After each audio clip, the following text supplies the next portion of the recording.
ছোট আবুল সরকার সে যেই কথাটা বলছেন আল্লাহ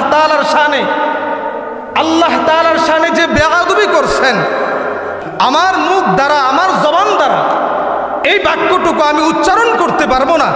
সে আল্লাহ তাআলার শানে কি বেয়াদবি করছেন। মুহতারাম হাজিরিন, এই বিষয় নিয়ে যারা আমরা তাকে সাপোর্ট দিচ্ছি, আমরা তার বিষয় নিয়ে সাফাই গাচ্ছি, আমরা মনে করতেছি যে আসলে সেই ভুলটা করছেন, এই ভুলটা আসলে ভুল না। এই বাক্যটুকু আজকে আমরা শুনতে পারতেছি যে সে যে আল্লাহর শানে কথাটা বলছেন এটা অনেকে সমর্থন করতেছেন। নাউজুবিল্লাহ। যে ব্যক্তি এটাকে সমর্থন করবে সে বলে যেই কুফরি করছেন আর যেই সমর্থন করছেন দুজনের ঈমান ধ্বংস হয়ে গেছে। আবার পুনরায় কালিমা পড়ে আবার মুসলমান হতে হবে, নতবা সে মুসলমান দাবি করতে পারবে না। ঠিক কিনা?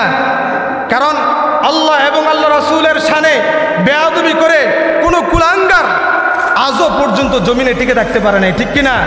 যে আল্লাহ রাসূলের শানে বেয়াদবি করছেন, যে আল্লাহ তাআলার শানে বেয়াদবি করছেন, প্রত্যেকেই এটার সাজা পেয়ে দুনিয়ার জমিন থেকে বিদায় হয়েছে। ঠিক কিনা?